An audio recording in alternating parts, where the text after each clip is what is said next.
Seattle. A productive third quarter from Caitlin Clark wasn't enough for the rookie and Indiana, as the Fever dropped its fifth straight game, falling 85-83 to the Seattle Storm on the road Wednesday evening at Climate Pledge Arena.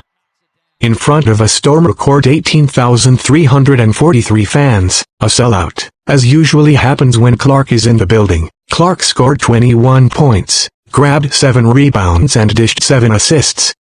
Harassed all game by Seattle guards Skylar Diggins-Smith and Sammy Whitcomb, Clark got going after halftime, scoring 9 points in the third quarter. She had just 5 points at halftime. Her tough finish in the lane with 1:22 to play in the third gave the Fever its first lead since early in the first quarter and injected some excitement into an otherwise dull game. Clark scored 16 points in the final 15-11 of the game. It's a process of learning when to be assertive, but it's hard when you start a little cold, Clark said afterward. I think that's when I'm at my best, when I'm aggressive and creating my own shot. The more I can play with pace, that's when I'm successful. Caitlin Clark reacts during the fourth quarter of the Indiana Fever's game against the Seattle Storm.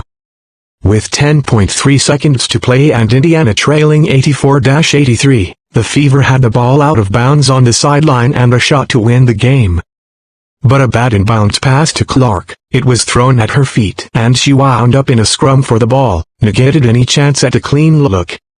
Indiana wound up losing the subsequent jump ball, and Seattle's Nicole Agwamike hit one of 2 free throws with 2.6 seconds to play to seal the win.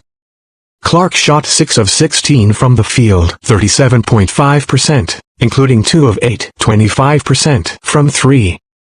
It was another frustrating loss for the Fever, but Clark played decently and, perhaps most importantly, took care of the ball, totaling just 3 turnovers, though the final one was given to her after Indiana lost the jump ball with 2.8 seconds to play. It was not her fault. These 2 losses definitely hurt. We're 6 points away from being 2-3 instead of 0-5. It's that close, Clark said. But you have to find confidence in that. If you just get upset by it, that's not going to be too beneficial to us. You've got to be positive. You're never happy to lose, but at the same time, there's a lot of things to build on. Seattle guard Jewell Lloyd was the game's high scorer, finishing with 32 points, 11 rebounds and 6 assists. This article originally appeared on USA Today. How many points did Caitlin Clark score? Fever Storm stats.